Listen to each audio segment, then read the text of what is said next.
You've seen my pitcher breakout picks, now it's time for the 5 hitters that I like for the 2022 season. There's a lot of competition for those Cardinals middle infield spots, most notably Paul DeJong, Tommy Edman, Nolan Gorman, and Edmundo Sosa. It was Sosa who grabbed Paul DeJong's shortstop spot in August of last year, just as St. Louis began to surge.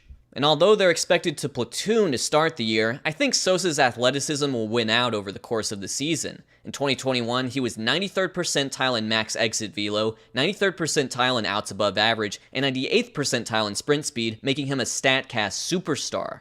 The only other 2 hitters who are 90th percentile or better in all 3 of those categories, Byron Buxton and Bradley Zimmer. The former inspires confidence, the latter, not so much. But the good news for Sosa is that he only strikes out 20% of the time, whereas Zimmer does so 35% of the time.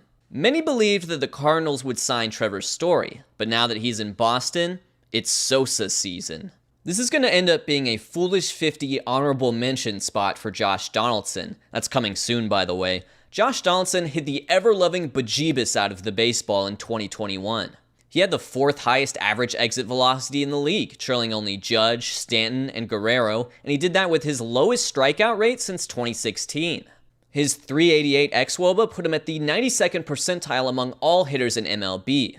He's entering his age 36 season, but if Father Time doesn't immediately put him in a stranglehold, it just seems like he's going to hit really well for the New York Yankees.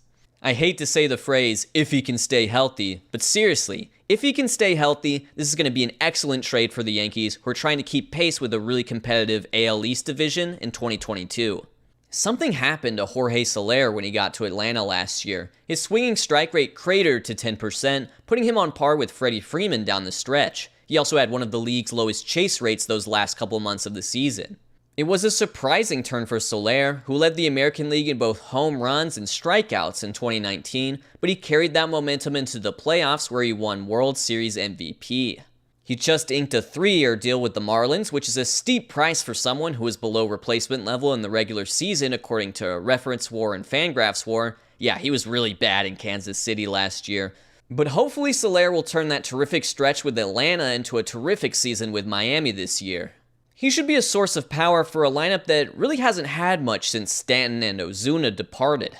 The next hitter I like is yet to take a big league at bat in his career. Steven Kwan has a high-contact, high-batting average approach somewhat similar to what we've seen from hitters like Luis Arraez and Nick Madrigal. But unlike Arraez and Madrigal, Kwan also has some semblance of power, having hit 12 homers in 77 games in the upper levels of the minors last year. I don't think that makes him a 20-homer guy in the majors, but it does add some upside. At the very least, he should have above average on-base percentage to complement stellar defense in the outfield.